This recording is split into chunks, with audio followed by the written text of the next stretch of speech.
This week on Wildcat News, we learn more about Read Across America Week. We talk about the stress of getting ready for college. And we discuss the effects of body shaming. All these stories and more coming up because Wildcat News starts now.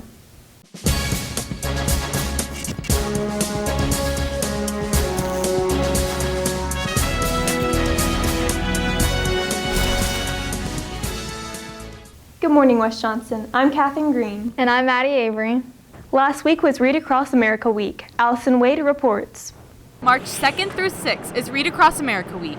During this week, people of all backgrounds come together to indulge in literature and share the joy of reading with others. Sophomore Rook Mahan explains why he thinks reading is an essential activity. Reading and writing is such an incredibly important tool that we've used for hundreds, thousands of years, and being able to not only communicate your own info, but read things from people all of history really, and look at those experiences or learn new things in nonfiction. And it can be used for entertainment or to learn. There's so many uses for it, and it's not a skill that you should pass up. Junior Emma Parker shares why she enjoys reading. I feel like reading is a passion for a lot of people, and they love books, and I like reading. I know a lot of people probably don't know that, but I love reading books, and I feel like it's so important because books can kind of take you to a different world. It's like in English class, when you read books, you go through a story with other people. Like, it's a different experience because other people have things to say about it, and you get other people's opinions when you read together.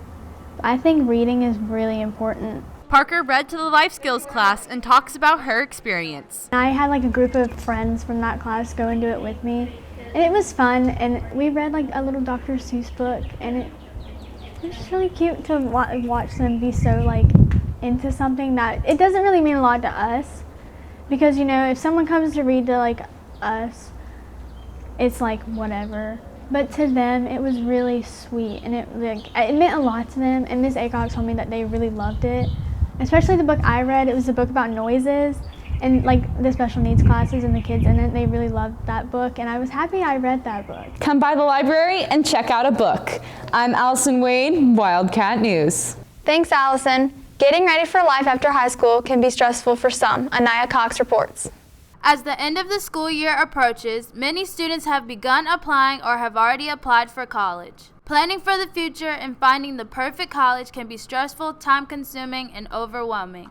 Senior Carly Chapman describes the steps she took during the process of applying for college. My parents and my sister helped me because my sister's already in college, and then my counselor helped me with my transcripts and stuff because I was confused about that, because it is kind of hard to like figure out like applying and transcripts and FAFSA and like touring the college. Like I had to go tour it, and I had to pick out like my roommate, like I had to fill out all this stuff for the college.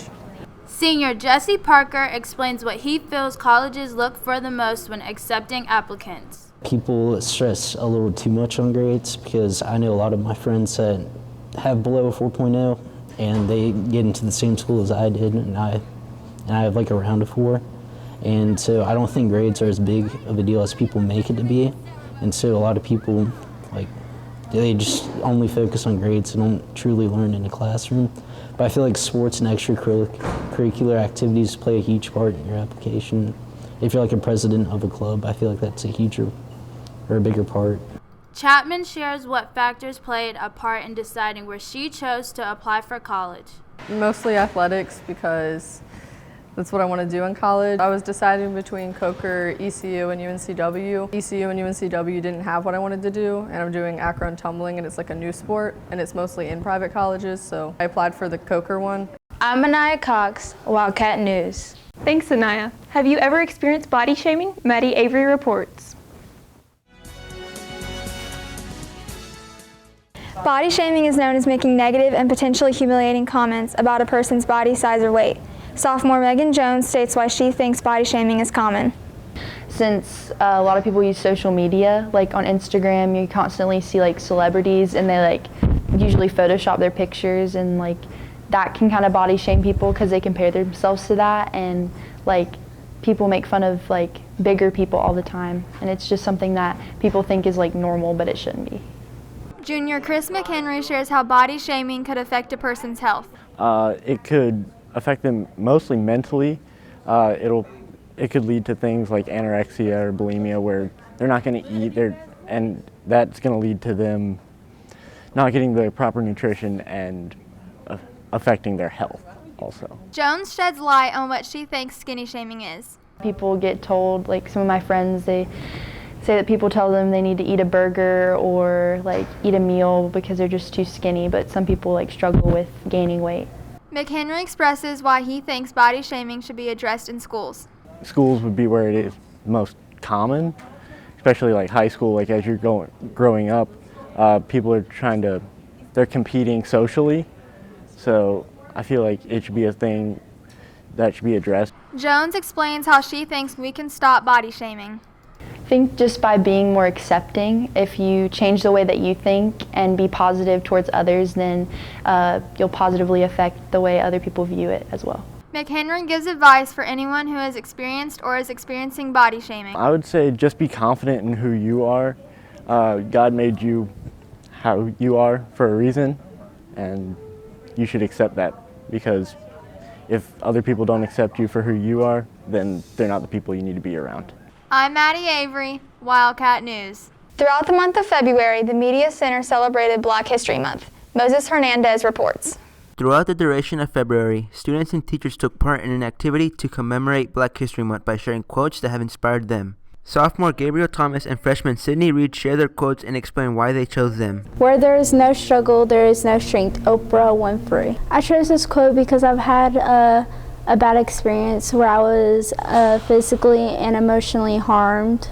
Even if it makes others uncomfortable, I will always love who I am. I like Janelle Monáe, and like that quote, it was to make everybody feel better and to help start their day. Thomas and Reed both explain why they feel it is important to share inspirational quotes. I think it's important because you never know what people are going through, and it just shows how meaningful quotes can be to other people and how it can encourage them to do certain things, even though it might not be like they're physically showing it, but emotionally they're holding back.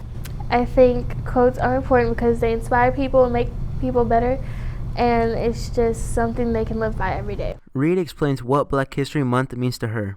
Black History Month is important because we get to share things that have changed the world, and it's important to me because I get to learn about my history and the people that I look up to. You can also check out all the other speakers' quotes on the Media Center's Instagram page. Moses Hernandez, Wildcat News. Thanks, Moses. Well, that's all for us this week. If you have any comments, questions, or story leads, email us at wjstudentmedia@gmail.com or send us a tweet at wjstudentmedia. And if you want to watch Wildcat News at home, on the go, or catch up on past episodes, go to wjstudentmedia.com or subscribe to our YouTube channel. I'm Maddie Avery. And I'm Katherine Green. Thanks for watching and have a great week.